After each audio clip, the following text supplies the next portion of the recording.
Baker Mayfield. Oh, who doesn't love some good old Baker out there? I know the Baker that showed up yesterday. That's what's up. This is a sports guy talking that you guys are watching and listening to. I am Dustin Tran, your host, as I am here today to talk about Baker Mayfield being exposed on Monday Night Football against the Eagles as they got blown out at home by 2 touchdowns. Despite the hype that Baker Mayfield was receiving from the media, he failed to step up big time as the bad Baker was a liability for the Buccaneers. With this loss, it certainly brings up questions as to how successful Baker Mayfield will end up being for the Buccaneers. Before I say anything else though, I want to present you guys with the topic question. So here it is. Will Baker Mayfield prove his doubters wrong this season? Simple answer to this question is no. He's not going to do it. He's going to prove his doubters right. And I say that because Baker Mayfield is who he is at this point in stage of his career. He is who we thought he was. And Baker Mayfield has not been very good for the Buccaneers in recent memory outside of the 2 games that he played for Tampa this past year. I understand that he lit up Minnesota's defense pretty well and that he also showed up against the Bears defense.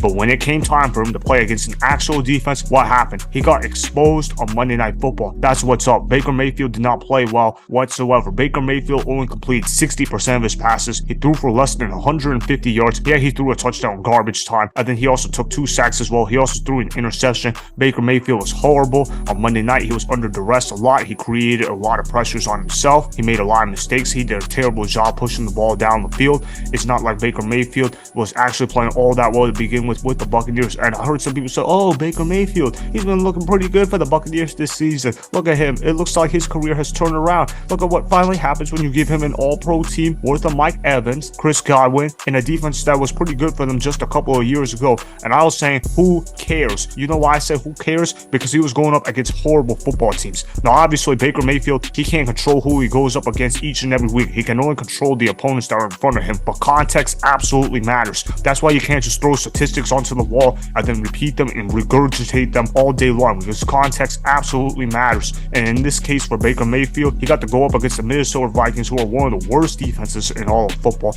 And then he got to go up against the Chicago Bears, who are basically the worst defense in all of football. I could have probably lit up the Minnesota Vikings defense, considering how poor they've been all year long. To only score 20 points against the Vikings defense, that's actually pretty bad on the part of Baker Mayfield, because you look at the fact how the Eagles scored 34 points on the Vikings defense, and then you look at how the Chargers scored 28 points against the Vikings defense as well, combined with the fact last year that the Vikings had one of the worst defenses last year in all of football. So Baker Mayfield didn't really lit up anybody worth mentioning about. And then, of course, you talk about his performance against the Chicago Bears, where people were saying, oh, Baker is back. Look at him finally throwing for over 300 yards for the first time in forever.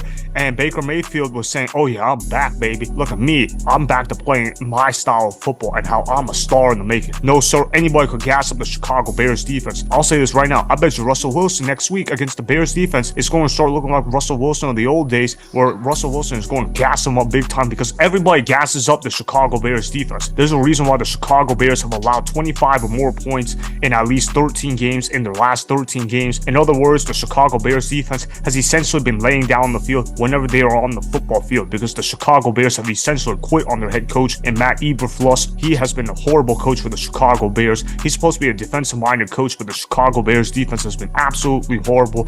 And Justin Fields has also not been very good for the Bears either at quarterback. He looks like a running back out there playing quarterback. The reality of the situation is Baker Mayfield probably had the 2 easiest opponents that he could have started off the year with. So that's why he looked pretty good. Now, did I pick Baker to lose both games? Yes, but that's because I didn't even expect Baker Mayfield to be able to carve up horrible defenses. But you know what? To his credit, he did carve them up, so he does deserve a little bit of credit. However, do I think Baker Mayfield will show up against the good teams? No, he's not going to show up against the good teams, because Baker Mayfield has never been able to do that outside of 2020, where he won that playoff game at Pittsburgh. But again, when he won that playoff game at Pittsburgh, it doesn't mean much of anything, because Tim Tebow won a playoff game against Pittsburgh. Blake Bortles won 2 playoff games, one which was against the Pittsburgh Steelers. Notice how the Pittsburgh Steelers, they tend to choke a lot in the playoffs. We always talk about the Pittsburgh Steelers being a great organization and how they're a winning culture in there, but the Pittsburgh Steelers, even though they are that, they tend to lose a lot in the playoffs. I don't know what's up with that, but the reality of the situation is this. What I'm trying to say is that Baker Mayfield Mayfield is fraudulent. Baker Mayfield will not be able to sustain the goodness that he has provided for the Bucs so far, and he showed that on Monday Night Football against the Philadelphia Eagles. When it was time for him to go up against a real defense, what happened? Baker Mayfield looked like the old Baker Mayfield out there. Baker Mayfield was playing scared. Baker Mayfield was playing tentative. He was playing mistake-prone football, and quite frankly, the final score doesn't indicate how much of a blowout it actually was, because the Philadelphia Eagles were actually up 22-3 at one point before the Buccaneers scored a garbage time touchdown, making the final score 25-11. Honestly, the game should have been worse than that. It's only because the Philadelphia Eagles ran off the last 9 minutes off the clock. Had the Eagles continued to play, the game probably would have gotten worse. The reality of the situation is Baker Mayfield is just a guy. He's not the guy. He's just a guy. And all these people, they want to talk about, oh, he won that playoff game at Pittsburgh. Oh, he turned the Cleveland Browns from a 0-win team to a 7-win team in 1 year. But look, I'm not saying Baker Mayfield can't play. He's an NFL caliber quarterback. We all know Baker Mayfield is a top 64 quarterback in the NFL. What I'm saying about Baker Mayfield is, for a former #1 overall pick, this dude has massively underachieved in the NFL. And for how much he runs his mouth all the time, he has not been nearly good enough on the football field to justify him trash talking about his play style the way that he does, and for him to act the way that he does. I remember I met Baker Mayfield at training camp back when he was on the Carolina Panthers. I had a chance to get Baker Mayfield's autograph. So I'm thinking, okay, I can ask Baker, let's see if he signs my autograph, and let's see what's up with him, talk to him a little bit. And I see Baker Mayfield signing these kids' autographs. I'm thinking, okay, I'm going to get my chance. Then all of a sudden, he ends up going on the cart, because there's a cart that ends up coming by right before I get a chance to do so, after he deliberately ignored me all those times in training camp. He ends up getting on the cart, and then the guy on the cartwheel says to me, hey man, he's done signing autographs, you got to get out of here now. And he don't really have time to sign for that. And I was like, I could not believe what I saw and heard from that, because I'm like, man, I was just asking for an autograph. I wasn't even going to talk trash to you. You're not even good enough. And this is the way that you're acting? You're already acting like you're a superstar in the making. This dude has the ego of Aaron Rodgers, but he has the resume of a Daniel Jones, of a Blake Bortles, of a Case Keenum. And this dude has the arrogance to think that he can go ahead and walk me off like that. And look, man, you don't even have a lot of fans to even begin with Baker, outside of the trollish fans that are out there. Baker Mayfield has a lot of haters out there about him, and that's not going to quiet down the haters whatsoever. I know somebody could say, who cares about the haters that Baker Mayfield has on him? But it absolutely matters, because whenever the going gets tough, who do you think the fans are going to blame first? You. And I can't blame those fans for doing that, because I would do the same thing too if I was them. Look, I don't hate Baker Mayfield personally. I wish nothing but the best for him in real life, but on the football field, you're just simply not that good of a quarterback. Yeah, you're going to win next week's game against the Saints, because you're going up against Jameis Winston, another first-round draft bust that is going up in the NFL. He is the starter for the New Orleans Saints right now, because Derek Carr is hurt, so they're going to go ahead, beat the Saints. But as far as how the rest of the schedule is going to be, especially after the bye,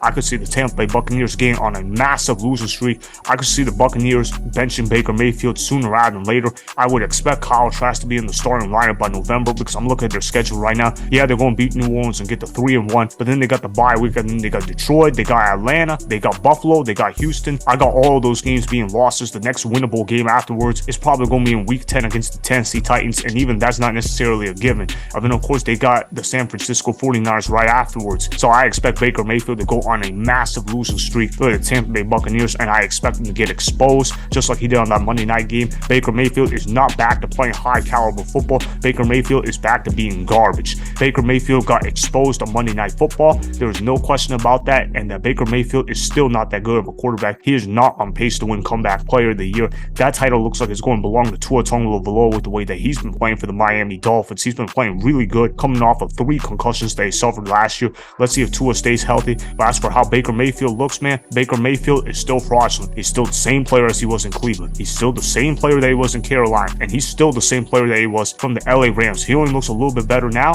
because the Buccaneers have Mike Evans, because they have Chris Godwin, because they have an elite defense. Man, they got to put me on that Bucs team, because even I think I could go out there and win some football games for them. I'm not saying the Tampa Bay Buccaneers are the stacked team, but the Buccaneers have talent. It's not like Baker Mayfield is playing on a garbage team. Baker Mayfield can't elevate bad teams. Baker Mayfield can only front run on good teams, and that's exactly what he did the first 2 games of the season. But when it comes time to make big plays happen in key moments, this dude is not going to show up more often than not. That's just who Baker is at this point in his career, and the sooner that people accept that, the better that is going to be for everybody else. So that's why Baker Mayfield will not be able to prove his doubters wrong this season. Remember, go ahead and subscribe to Sports Guy Talking.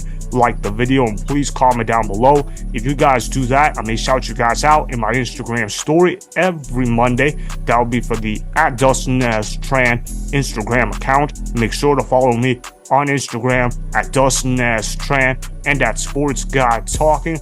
Also, go follow me on Twitter @Dustin Tran. Again, go ahead and do those things that I just told you guys to go do. Hopefully, you guys enjoyed the content that was just produced. Peace out. I hope you enjoyed that video. Want more Sports Guy Talking, the home of great sports content? Make sure you click that subscribe button to get the latest from Sports Guy Talking.